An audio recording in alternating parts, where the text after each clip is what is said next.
Hi, if you're listening to this video, hopefully you're registered in GDS 100 and you know that this is Sherry Ann speaking and my amateur movie making, but for the purpose of brief updates each week, I thought instead of looking at me, it would be much preferred to look at what I can see right now. I'm in Salaam. And it's probably about 33 degrees and 100% plus humidity. But as you can see, it's a spectacular city and some high-rise buildings in the back, as well as some development where I'm currently situated. Some of you have submitted your paper already and wrote on trash, and unfortunately that issue is also a problem as I'm located on the coast in an area where, especially if there's rains or heavy waves, trash is a serious implication or a serious environmental problem. But having said that, it's spectacularly beautiful. And if you ever decide to do East African internship, Dar is the main city in which I place interns. But more on that should you decide to attend February 8th and want to meet with me or just talk about the course. I'll be in International, as you know, at 4:30 p.m. on the 8th at UFV. And I would like to just move forward with a couple of points. Now you've most likely read chapters 1 through 3. You're learning or have learned somewhat or reinforced ideas you may have already known about the history of development, some of the challenges, theories, the focus and how that's varied over time, the actors in terms of development, and certainly with all the news, understanding that the global political context is changing and shifting, which further impacts the development path of many countries. Tanzania, case in point, well, it's grown very rapidly in terms of its GMP over the last few years. How that actually filters down to those who have less is not as one would have hoped. And in fact, as you've been studying the HDI, the Human Development Index, if you take a look at where Tanzania is at, you'll see there's really been little movement. And some recent stats still say 70% of the population is below the international poverty line.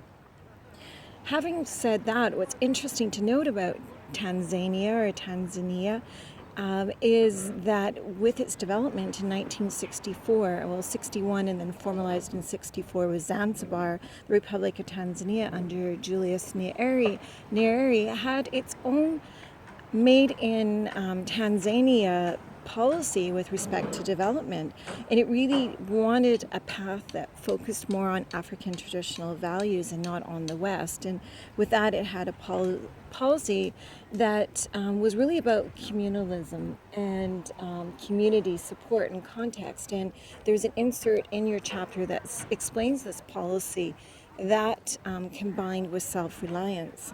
However, as indicated there, and if you do some further research, you'll see that for many reasons this goal was challenged, or this ideology was challenged, and it too was affected or came under the IMF and all the policies that affected most negatively many of the countries in this region in terms of not catapulting, if you will, an independent country onto a path that meant less polarization and more economic benefit for all, especially when one considers Malaysia and Tanzania were at the same point at independence. And if you look at the stats, the World Bank stats links, you'll see certainly that their similarity is no longer there. As you move into chapter 4, the author shifts your thinking in terms of actors and looks at the concept of basic needs, the role of the NGO, community-based and international, and both come with their own both positive and negative story. And then as we move through the book, you'll see that we begin to look at social and socioeconomic factors, as well as varying models for development, growth, again, with varying outcomes. So I just want to encourage you to submit your paper, get it in as quickly as possible, your reaction paper. I hope to have those marked by the 8th. And then you can move forward to do the virtual field trip. That's just simply clicking on the links of the 5 stops and writing half a page on each stop.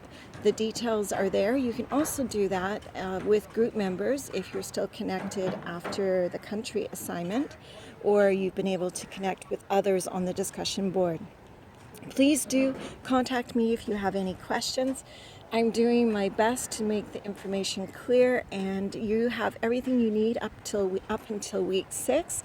And I will upload new content, conservation, we'll look at mining, we'll look at child participation, which is an area that I do a lot of, that I focus a lot on, as well as the SDGs and the role of monitoring the Sustainable Development Goals, as I'll be attending a session on the invitation of UN Habitat in mid-February, and we'll be able to update you further in that regard.